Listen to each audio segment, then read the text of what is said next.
Shalom, shalom, femme, connecte-toi. Connecte-toi à qui? Pourquoi te connecter?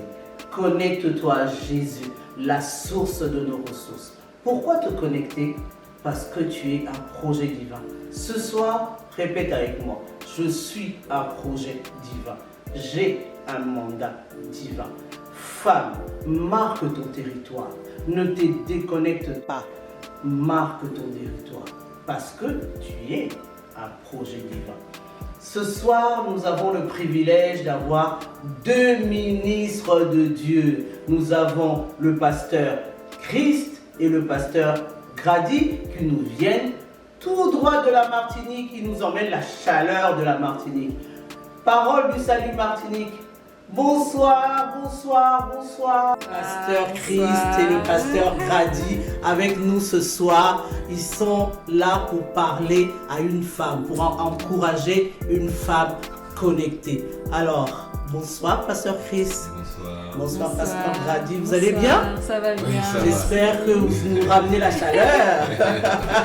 Oui. Parce que c'est déjà l'hiver ici. Oui. On commence à avoir froid, mais bienvenue chez nous. Bienvenue chez nous. Merci. Alors pourquoi ils sont là ce soir? Femme, tu as un rôle à jouer dans le ministère. Femme, Yes. tu as un rôle à jouer à l'église. Yes. Femme, tu es une aide semblable. Alors je bénis Dieu parce qu'aujourd'hui on a Grady qui a épousé la vision de son mari. Elle a quitté Paris, elle a quitté sa famille, elle a quitté sa belle famille pour épouser la vision de son mari en Martinique, s'il Yes. vous plaît, en Martinique. Alors femme, écoute bien. Tu veux épouser un homme de Dieu, alors Sois tu dois prête. épouser sa vision. Sois prête Yes. à bouger, sois prête à te marquer, à te démarquer. Alors, pasteur Chris, qu'est-ce que tu as à nous dire ce soir? Alors j'aimerais peut-être encourager une femme à être connectée à Jésus et particulièrement être connectée à Jésus par son engagement. Amen. Pourquoi? Parce qu'il est aussi important pour nous de comprendre que en tant que femme, vous avez aussi votre rôle à jouer Yes. dans l'œuvre de Dieu, Yes. dans la Oui. mission, Oui. dans l'église. Oui. Et lorsque l'on regarde par exemple dans la parole de Dieu, c'est vrai que dans les évangiles qui ont quand même une connotation, on y voit beaucoup la culture juive qui s'applique dans les évangiles.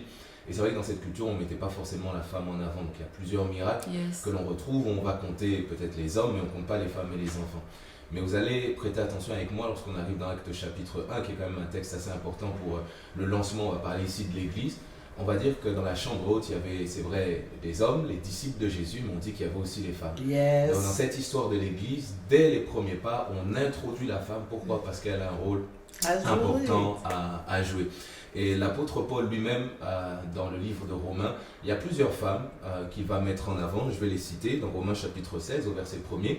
La première femme s'appelle Phébé. Il dit c'est notre sœur qui est diaconesse de l'église de Sancré. Oui. Et j'aime ce qu'il dit par rapport à elle. Il dit elle en a aidé beaucoup, ainsi que moi-même. C'est-à-dire que Paul reconnaît que ce qu'il est, que le travail qu'il a pu faire, c'est aussi le résultat de l'implication de femmes. Et cela est très important. Donc, Yes. femme, tu peux aussi faire la différence dans le ministère. Tu peux aussi apporter ta marque, ta touche dans l'église du Seigneur. Oui. Il y a aussi Distingue-toi, femme connectée. il y a la place pour toi. L'apôtre Paul va plus loin, il parle de Priscille ou dans d'autres versions Prisca et Aquilas. Et ce qui est assez drôle dans cette histoire, c'est qu'il ne va pas dire Aquilas et Priscille. Dans les textes, il dit Priscille et Aquilas.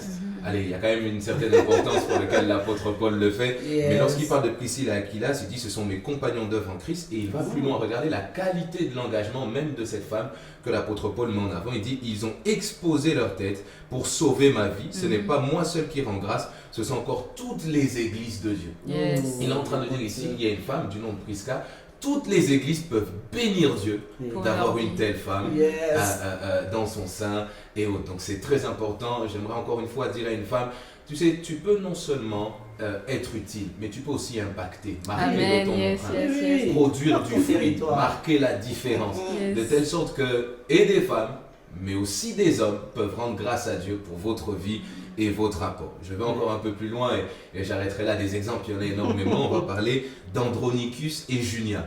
Andronicus et Junia, la Bible dit, l'apôtre Paul dit, ce sont mes parents et mes compagnons de captivité, et ils jouissent d'une grande considération parmi les apôtres. Oui. Et d'autres versions mettent plus ou moins le fait en avant qu'ils étaient comptés comme eux-mêmes des apôtres. Donc j'aimerais dire, femme, il est possible que tu sois aussi appelé au ministère et que même des hommes qui sont dans le ministère apprécient la grâce que tu as et reconnaissent la grâce que tu as. Donc vraiment, j'aimerais t'encourager. Tu n'as pas de raison de te mettre à part, de te mettre de côté, de trouver des excuses pour rester derrière le rideau.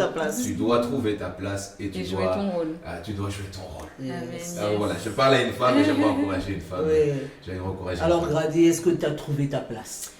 Alors ça a été difficile au départ de trouver ma place, parce que bon, je viens d'une grande église, l'église mère, où il y a plusieurs femmes, qui jouent plusieurs rôles, il y a plusieurs hommes, enfin voilà. Donc quand on quitte là où on vient, où on a été peut-être fondu dans la masse en fait, et qu'on devient cette fois-ci leader donc dans une nouvelle place, au départ ça fait un peu bizarre quand même.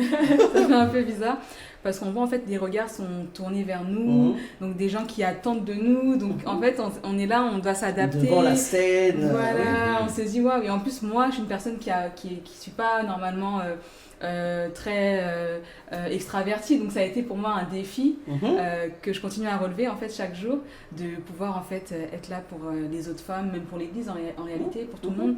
Donc non, j'ai ma place, je sais.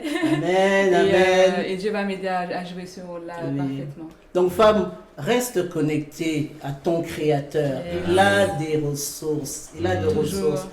Grady, elle a trouvé sa place.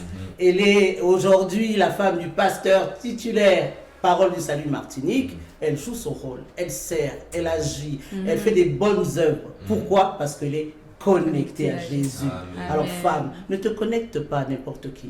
Connecte-toi à Jésus qui va te donner une orientation, qui va te guider. Alors, pasteur, qu'est-ce que tu nous dis? Qu'est-ce que tu nous dis demain si on veut être au devant de la scène, si on veut prêcher, si on veut être même ministre de Dieu et avoir un ministère? Qu'est-ce que tu en penses? Alors, moi tout simplement, ce que je dirais, je prendrais le cas plutôt de mon épouse aussi qui est ici présente. Il est important déjà d'avoir la conviction qu'on peut être une source de bénédiction. Il faut commencer par le croire. Si vous ne le croyez pas, ça ne peut pas fonctionner, ça ne peut pas marcher. Yes. Donc la première orientation peut-être que je donnerais, c'est femmes, apprends à croire au plan que Dieu a pour ta vie. Amen. Et tu sais, quand tu vas lire la parole de Dieu, tu vas te rendre compte qu'il y a plusieurs cas de femmes qui ont été de grandes sources de bénédiction. Ça va aussi t'aider à ouvrir ton esprit et à comprendre que Dieu peut aussi t'utiliser. Ce n'est pas d'abord compte tenu de tes capacités ni de tes forces, c'est Dieu qui le fait avec chacun d'entre nous. Et puis de l'autre côté, je dirais, ne perds pas ta singularité. La réalité pour être une source de bénédiction, tu es unique, donc ne perds pas ça. N'essaie pas de te conformer au moule. L'apôtre Paul a dit, ne vous conformez pas au siècle présent. Et parfois c'est très subtil, on se conforme à un système, à une façon de fonctionner. Et parfois on perd son identité là-dedans. C'est vrai que des fois ça va demander du temps de pouvoir se retrouver, mon épouse l'a dit, c'était aussi son expérience, mais une fois que tu apprends à comprendre que Dieu t'a créé différente et que c'est une grande richesse, apprends à l'apprécier, mets-le au service des autres, sers Dieu avec ton cœur, porte des fruits, en aussi grand nombre que le Seigneur t'appelle à le faire. Amen. Et vraiment sois à l'aise avec le fait que Dieu peut aussi t'appeler. Alléluia. Ne mets pas une surpression, oh non c'est seulement les autres, pas moi. Accepte la grâce de Dieu, c'est Dieu qui appelle et quand Dieu le fait, il sait pourquoi il le fait. Donc je t'encourage, ne perds pas espoir, Dieu est là, mets ta foi en lui, crois qu'il a un plan pour toi, accepte ta singularité et sers Dieu. Et je crois que tu seras une grande source de bénédiction. Yes. Amen, merci beaucoup. On va faire la prière. Oui. On va demander au pasteur de prier. Je vais commencer par mon épouse, tu peux commencer. Éternel mon Dieu, Seigneur, merci encore, Seigneur, pour ces femmes qui sont connectées, qui regardent encore, Seigneur, cette vidéo. Je prie, Seigneur, qu'une femme, que tu donnes la capacité et la force à une femme, Seigneur, éternel mon Dieu, de pouvoir jouer parfaitement son rôle, comme Seigneur, tu l'as fait avec moi, éternel mon Dieu, dans sa singularité, Seigneur, éternel mon Dieu, dans son identité. Père, que Seigneur, éternel mon Dieu, que ces femmes, Seigneur, puissent croire, Seigneur, que Seigneur, tu es aussi avec elles et que tu peux aussi faire à travers d'elles. Merci encore, Seigneur, éternel mon Dieu, pour ces femmes, éternel mon Dieu, que tu ne cesses de bénir et qui à leur tour, Seigneur éternel mon Dieu, vont aussi bénir, Seigneur éternel mon Dieu, des nations. Amen. Que toute la gloire te revienne. Alléluia. Au nom de Jésus. Amen. Alléluia. Père, nous te rendons grâce, nous te disons merci. Merci, Parce que Seigneur. nous croyons, Seigneur, qu'il y a des vocations qui s'activent alors que nous sommes en train de prier, alors que plusieurs ont suivi, plusieurs sont en train de suivre et qu'elles sont édifiées. Je prie véritablement que la vocation, Seigneur, que tu as mise sur chacune de ces vies puisse s'activer, puisse être stimulée dans le nom de Jésus, afin que plusieurs femmes entrent dans leur couloir, dans leur appel, dans leur singularité, qu'elles n'aient pas honte de te servir. On a vu ensemble, Seigneur, dans Romains chapitre 16, la qualité même de l'engagement, de la dévotion éternelle au Dieu, qu'on le retrouve aussi chez ces femmes qui nous suivent éternellement, Dieu, et qu'elles marquent leur temps avec cet impact dans le nom puissant et précieux de Jésus. Je prie aussi particulièrement pour celles qui, Seigneur, manquent d'estime d'elles-mêmes. Seigneur, mon Dieu, que par ta parole et par ton esprit, tu puisses rehausser l'estime d'une femme dans son propre cœur, dans le nom de Jésus. Que toute la gloire te revienne, Père. Au nom de Jésus, nous t'avons prié et nous disons Amen. Amen. Merci beaucoup, femme. Connecte-toi.